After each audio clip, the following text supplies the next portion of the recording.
Assalamualaikum warahmatullahi wabarakatuh.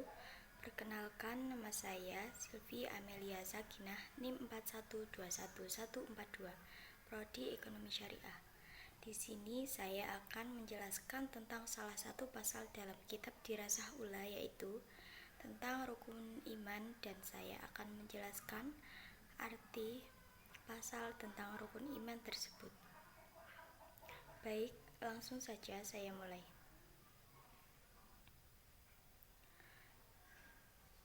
Bismillahirrohmanirrohim. Faslun aihada faslun utawi iki iku ana fasal swiji arkanul imani utawi pira-pira rukune iman. Iku sitatun ana 6. Antuk mina yen to ngimanaken sapa sira billahi kelawan Gusti Allah, wa malaikatihi lan pira-pira malaikate Gusti Allah, wa kutubihi lan pira-pira sifate Gusti Allah, wa rusulihi lan pira-pira utusane Gusti Allah, wa bil yaumil akhiri lan kelawan dina akhir utawa kiamat, wa bil qadari lan kelawan pesten rupane khairihi baguse qadar utawa pesten, wa syarrihi lan olone qadar utawa pesten minallahi ta'ala saking Gusti Allah ta'ala. Baik, akan saya jelaskan arti dari pasal tersebut. Rukun iman merupakan pilar iman yang harus dimiliki oleh seorang muslim. Ada 6 rukun iman yang perlu diketahui dan diyakini oleh umat Islam. Secara bahasa, iman berarti membenarkan. Sementara menurut syariah Islam, iman artinya mengakui secara lisan, membenarkan dengan hati, dan mengamalkannya dengan perbuatan. Pokok-pokok kepercayaan dalam agama Islam terkandung dalam rukun iman.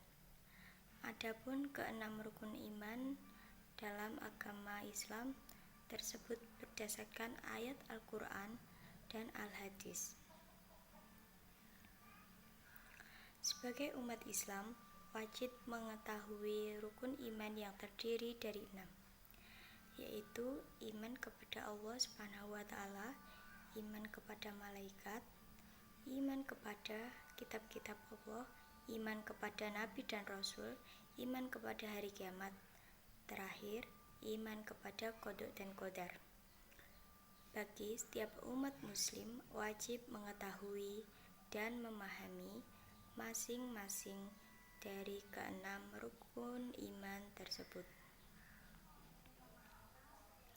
Yang pertama, iman kepada Allah. Sebagai umat muslim sudah semestinya beriman kepada Allah SWT, yang artinya percaya akan keberadaan Allah. Allah ada sebagai Tuhan alam semesta yang menciptakan langit dan bumi beserta seisinya. Meyakini Allah tidak hanya melalui kata-kata, tetapi juga dibutuhkan bukti dari amal perbuatan, melaksanakan semua perintahnya dan menjauhi larangannya. Semua makhluk diwajibkan menyembah Allah SWT. Makna dari rukun iman kepada Allah adalah kita meyakini bahwa tiada Tuhan yang pantas disembah selain Allah SWT. Yang kedua, iman kepada malaikat. Rukun iman yang kedua adalah iman kepada malaikat Allah SWT, memberikan tugas untuk mengatur seluruh isi alam melalui malaikatnya. Ada 10 malaikat Allah yang perlu kamu ketahui, yakni malaikat Jibril atau penyampai wahyu, malaikat Mikail yang bertugas membagi rezeki, malaikat Israfil peniup trompet sangkakala, Israil pencabut nyawa, Mungkar dan Nakir, penanya di alam kubur, Raqib dan Atid, pencatat amal, Malik, penjaga neraka, dan Ridwan, penjaga surga.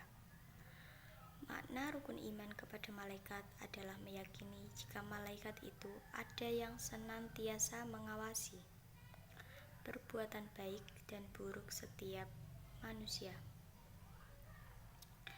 3. Iman kepada kitab-kitab Allah. Rukun iman yang ketiga adalah iman kepada kitab-kitab Allah SWT. Adapun kitab-kitab yang perlu diimani oleh umat Islam terdiri 4 kitab. 4 kitab tersebut adalah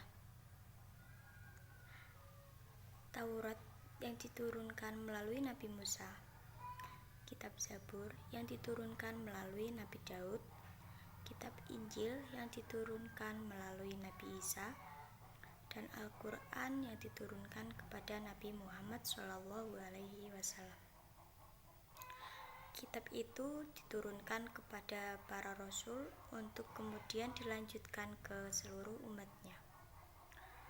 Dengan berpedoman teguh pada kitab-kitab Allah, niscaya manusia bisa selamat dari siksa api neraka. Yang keempat, iman kepada Nabi dan Rasul. Iman yang keempat adalah iman kepada para Nabi dan Rasul. Hal ini berarti kita harus meyakini bahwa Nabi dan Rasul adalah manusia utusan Allah yang diperintahkan untuk menyampaikan kabar gembira dan ancaman di muka bumi. Beriman kepada Nabi dan Rasul artinya mempercayai segala ajaran baik lisan maupun tindakan sebagai teladan para Nabi dan Rasul. Jumlah Nabi dan Rasul sangat banyak, namun kita diwajibkan mempercayai 25 nama-nama Nabi dan Rasul. Yang kelima, rukun iman kepada hari kiamat atau hari akhir. Umat Islam diwajibkan percaya akan adanya hari akhir atau yang sering disebut dengan hari kiamat. Hari kiamat merupakan di mana seluruh alam semesta dan seisinya dihancurkan atau dimusnahkan. Meyakini adanya hari kiamat, maka manusia bisa menjadi lebih baik, mengumpulkan banyak pahala sebagai saku atau simpanan di hari akhir kelak. Selain itu, kita juga harus mempercayai adanya kehidupan setelah kematian, di mana kehidupan yang kekal sesungguhnya itu ada di akhirat kelak. Dan yang keenam, iman kepada qada dan qadar. Rukun iman yang keenam adalah iman kepada qada dan qadar. Umat muslim wajib percaya kepada qada dan qadar yang merupakan takdir Allah yang baik maupun yang buruk. Takdir merupakan ketentuan yang terjadi di dalam semesta. Menurut bahasa, qadar berarti ketetapan. Sebelum manusia lahir sebelum dunia tercipta, Allah sudah punya ketetapan. Qadar tertulis pada kitab Lauh Mahfuz, baik tentang hidup, kebaikan, keburukan, dan kematian. Sementara qadar menurut bahasa berarti ketentuan atau kepastian. Kepastian tersebut dari Allah. Sedangkan berdasarkan istilah, qadar berarti penentuan yang pasti dan sudah ditetapkan oleh Allah, termasuk yang sedang terjadi, akan terjadi, dan belum terjadi. Hubungan qada dan qadar tidak bisa dipisahkan, karena qada merupakan rencana dan qadar adalah perwujudan atau kenyataannya. Dua kata ini juga dikenal sebagai takdir oleh Allah Subhanahu wa Ta'ala. Mungkin hanya itu materi yang dapat saya sampaikan. Apabila ada kekurangan atau salah kata, saya mohon maaf yang sebesar-besarnya. Saya akhiri sekian dan terima kasih. Wassalamualaikum warahmatullahi wabarakatuh.